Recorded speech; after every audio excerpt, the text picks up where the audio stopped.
Buenas tardes. Nuestra NIF B3 lleva por título Estados de Resultado Integral. Esta NIF B3, debido a la presentación muy común en los estados financieros de la empresa mexicana del rubro utilidad o pérdida de operación, se incluye una definición del mismo. Las NIF no instituyen una definición de la utilidad o pérdida de operación. Como objetivo, tenemos que esta NIF establece normas generales para la presentación y estructura de los estados de resultado integral, los requerimientos mínimos de su contenido y sus normas generales de revelación. Esta NIF establece lineamientos para la elaboración del estado de resultado integral con un propósito. La información contenida en el estado de resultado integral, junto con la de los otros estados financieros básicos, es útil al usuario general para controlar con elementos del juicio respecto, entre otras cuestiones, al nivel de eficiencia operativa, rentabilidad, riesgo financiero y grado de solvencia y liquidez de la entidad. Como estructura del estado de resultado integral, tenemos que tienen como primer punto ventas o ingresos netos. Este rubro se entrega principalmente por los ingresos que genera una entidad por la venta de inventarios, la presentación de servicios o por cualquier otro concepto que se derive de sus actividades de operación y que respecten la principal fuente de ingreso para la entidad. También tenemos que sus costos y gastos deben incluir las relativas en las actividades de operación de una entidad y que se identifican con la venta o ingresos netos. Existen algunos gastos que, aunque no son frecuentes, son inherentes a las actividades operativas de la entidad. En caso de que los costos de una huelga, las reparaciones por daños de un fenómeno natural o ganancias o pérdidas por baja de pasivos y los efectos de la renegociación de instrumento financiero para cobrar principalmente e interés. Resultado integral de financiamiento.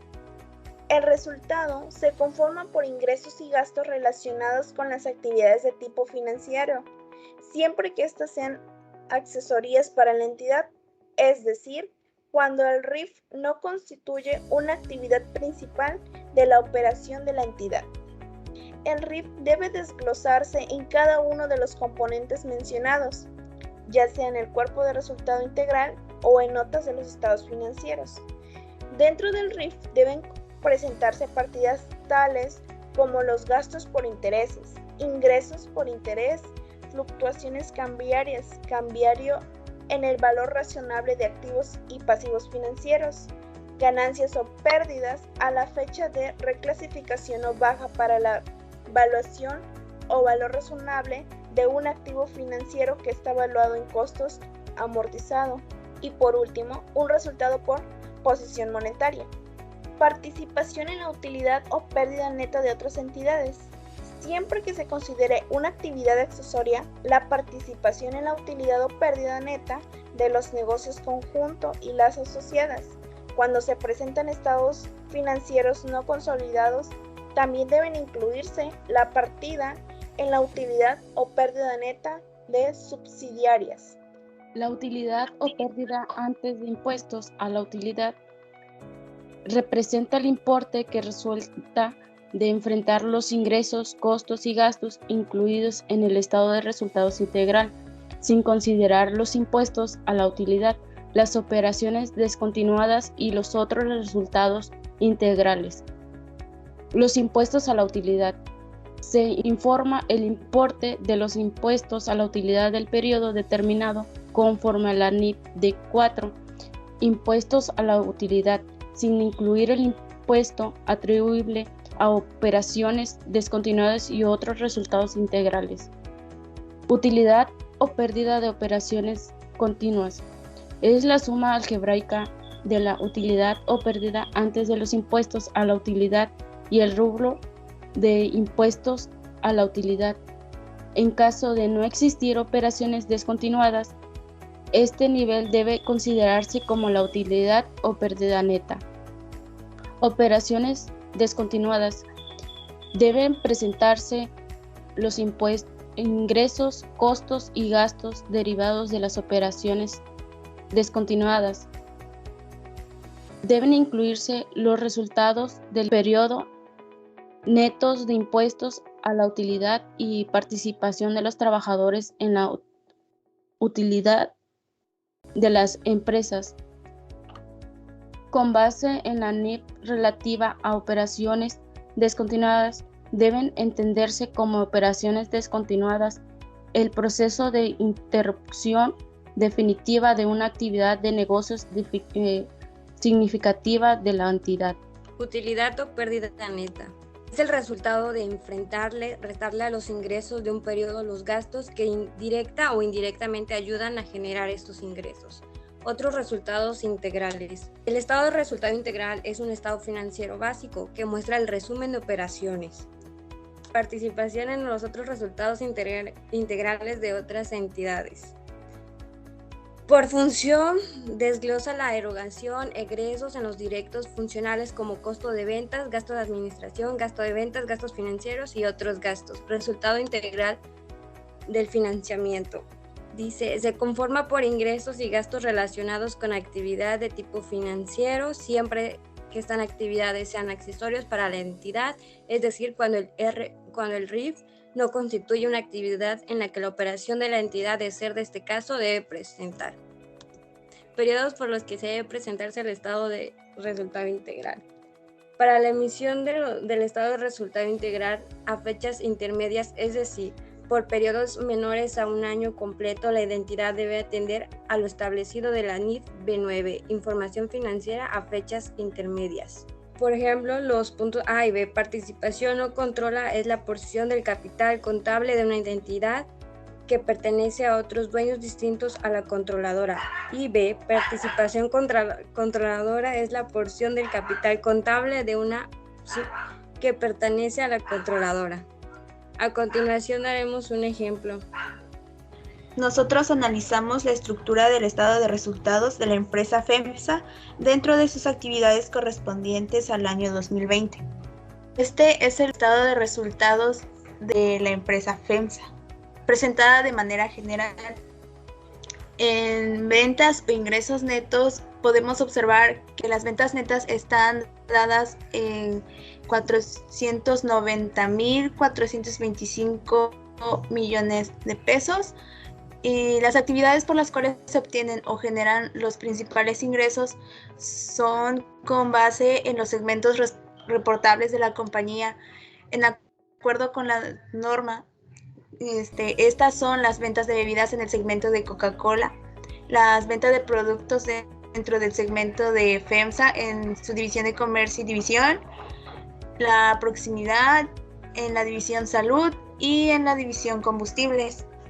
En costos y gastos podemos ver que los costos de ventas están dadas en 303,313 millones de pesos y en gastos de ventas en 123,405.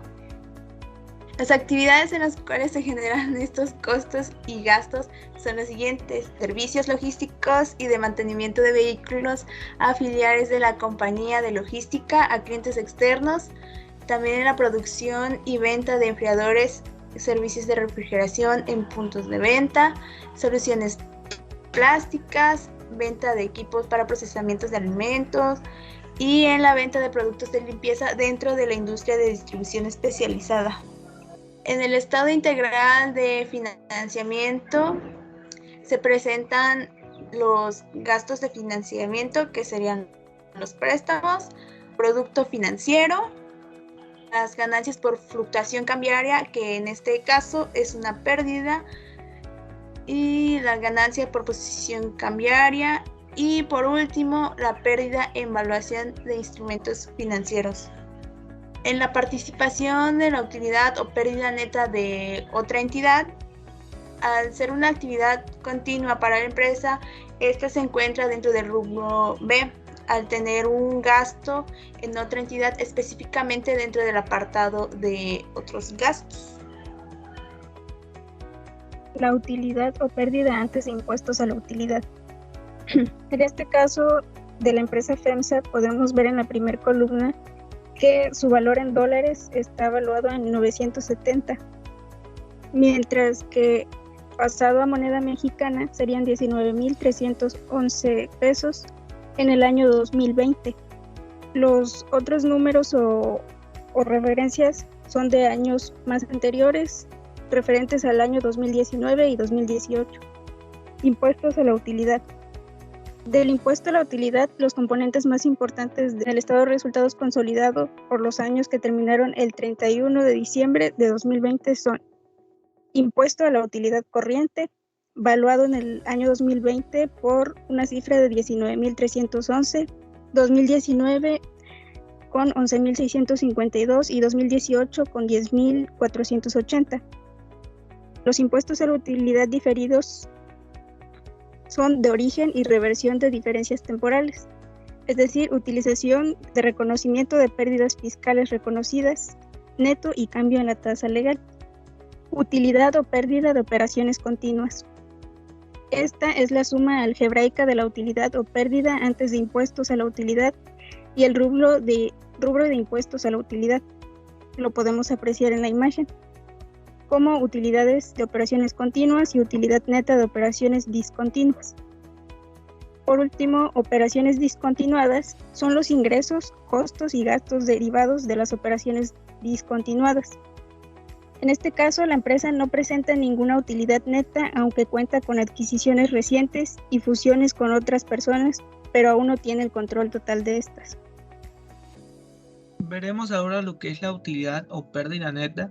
Esta se determina mediante la suma algebraica de la utilidad o, si en este caso, pérdida de operaciones continuas, y en su caso con la empresa FEMSA por los años terminados al 31 de diciembre del 2020, al no contar con la utilidad por operaciones discontinuas, solo se suman las operaciones y se convierte en la cifra que encontramos anteriormente en el inciso G.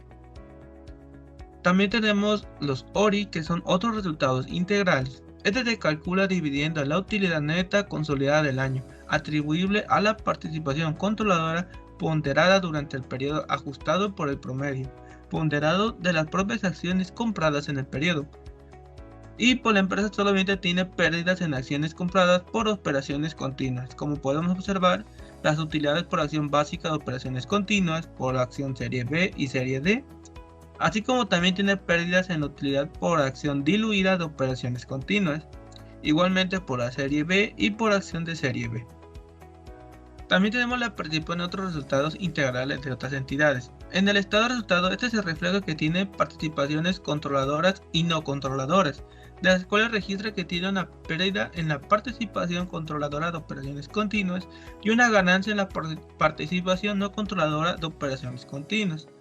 Como podemos observar en la imagen debajo, podemos ver que tiene una pérdida de 1.930 millones de pesos en la participación controladora de operaciones continuas y una ganancia en la participación no controladora de operaciones continuas de 5.686 millones de pesos. Y finalmente, con el resultado integral, nos señala cuál es el resultado integral en el año correspondido, que es un total de 3.756 millones de pesos.